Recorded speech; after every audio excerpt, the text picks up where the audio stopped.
नमस्कार, मैं doctor Manju Jain, retired associate professor from SN degree college Kanpur.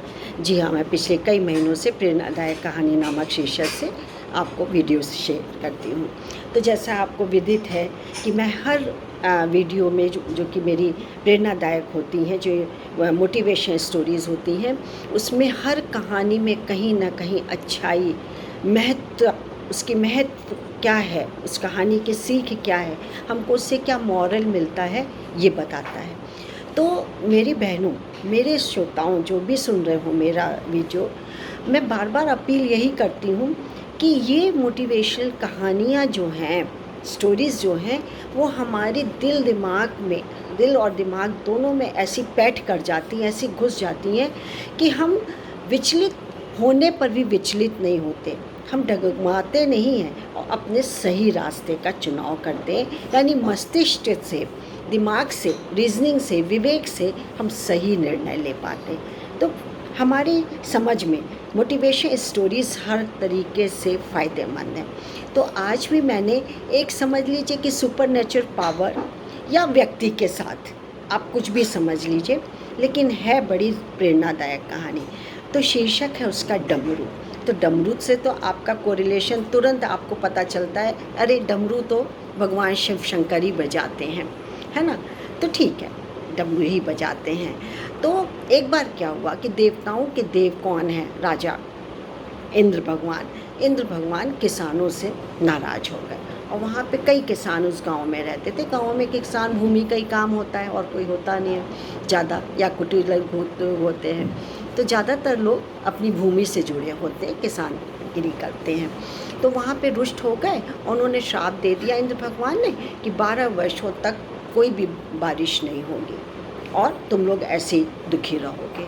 तो सब किसानों ने विनती की कि नहीं नहीं, ऐसा मत करिए, कुछ कम करिए, और या तो नहीं ऐसा श्राप नहीं दीजिए। बोले नहीं, अब तो मेरे मुंह से निकल गया, हाँ लेकिन शिव जी अपना डमरू बजा दे तो बारिश हो जाएगी। तो बोले बस तो ठीक है। अब इसको आप एक ह्यूमन बीइंग के साथ ले सकते हैं कि एक गांव में कई किसान रहते थे और मुखिया के पास एक डमरू या बजाने वाला कोई औजार था, और वो ये कह देता था कि जाओ मैं श्राप देता हूँ, या संत पुरुष रहा होगा कि मैं कह देता हूँ बारिश नहीं होगी, होगी भी तो तुम्हारे खेत जो कि ये सब सड़ बढ़ जाएंगे। इतना कहना भी अच्छा नहीं लगता, निगेटिव। अब क्या हुआ? अब क्या है कि उधर तो उन्होंने, इंद्र भगवान ने किसानों से कह दिया, इधर किसान सब अपने समूह में जा कर के शिव जी की आराधना करने लगे। लेकिन भैया इंद्र भगवान तो इंद्र भगवान है, वो चले गए उसके पहले शिव जी के पास। बोले कि नहीं, आप ना बिल्कुल भी विचलित मत होइएगा और ना ही पिघलिएगा किसानों की बातों का, और आप अडिग रहिएगा कि 12 वर्षों के पहले बारिश नहीं हो सकती है। अब किसान तो पहुँचे, वहाँ पर पहुँचे तो शिव जी ने कह दिया कि भैया ठीक है, हम तो नहीं बजाएंगे डमरू, 12 वर्षों तक नहीं बजेगा। चले गए मुँह लटका के, क्या करें। यानी उस पंचायत के सदस्य ने जो करता था, या फिर वो जो चमत्कारिक व्यक्ति था, उसके पास जा कर के किसान लौट आए घरों में रहने लगे। क्या करें, दुखी थे।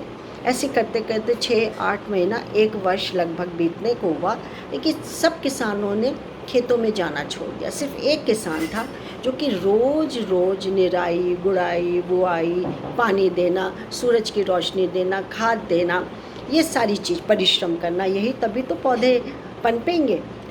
इसी तरीके से वो सारे काम करता था।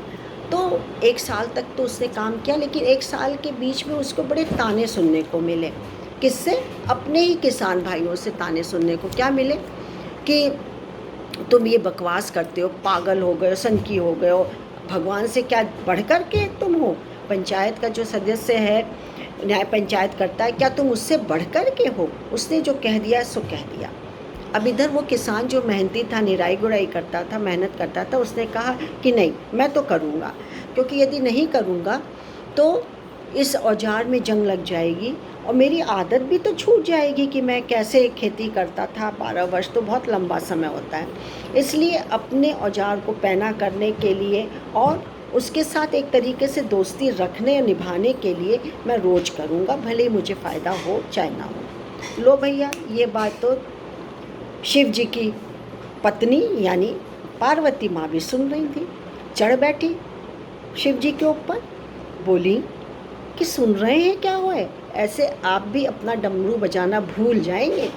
कितने बुद्धिमान है मनुष्य, आपने देखा वो किसान कितना बुद्धिमान है, और आपने तो लगभग 1 साल हो रहा है डमरू बजाया ही नहीं, इसका मतलब आप भूल गए होंगे। बोले अच्छा मैं देखता हूँ, बात तो बड़े पते की है। बस उन्होंने डमरू बजा दिया, डमरू बजा दिया, बजते ही बारिश झमाझम होने लगी। तो जो किसान मेहनती किसान था उसका खेत लहर लहाने लगा, बहुत अच्छी फसल होगी। लेकिन बाकी लोगों की, क्योंकि उन्होंने कुछ किया ही नहीं था, वैसे ही कि वैसे ही रही।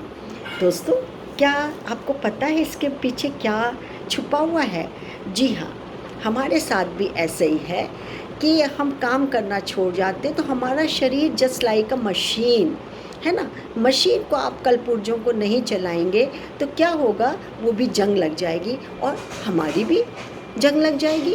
हमारी सोच में, हमारी विचार में, हमारे शरीर में, हमारे अंगों में, हमारी हड्डियों के लिए व्यायाम परिश्रम बहुत ज़रूरी है, लेकिन नहीं करने पर जंग लग जाएगी, चलेंगे नहीं, काम करने का मन ही नहीं करेगा, आलसी हो जाएंगे, कामचोर हो जाएंगे, या फिर जब करेंगे तो सब जगह दर्द होगा, या फिर हम काम करना ही भूल जाएंगे।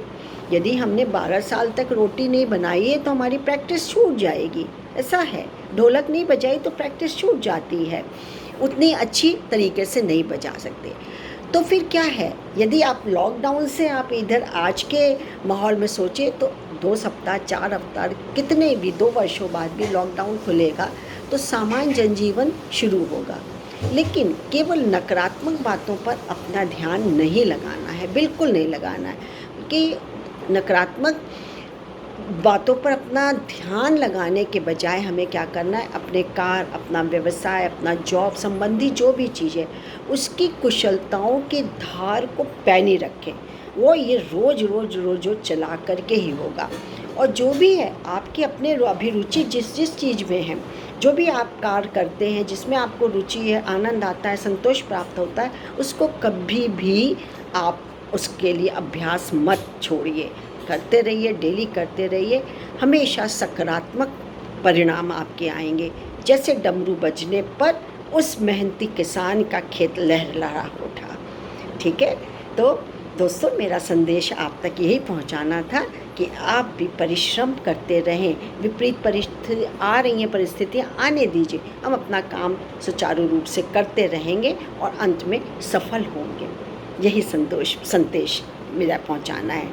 तो एक बात और कहना चाहूँगी कि सभी चीज़ें देखिए किस्मत पर हमको नहीं छोड़नी चाहिए या किस्मत से नहीं मिलती हैं। कुछ चीज़ों के लिए हमें परिश्रम और काबिल बनना पड़ता है, तो हम बनेंगे, बिल्कुल परिश्रम से काबिल बन जाएंगे। ऐसा हो ही नहीं सकता कि हमारी मेहनत रंग ना लाए, सबकी मेहनत एक ना एक दिन रंग लाती है। आज के लिए इतना ही, आज्ञा लेती हूँ। नमस्कार, थैंक यू।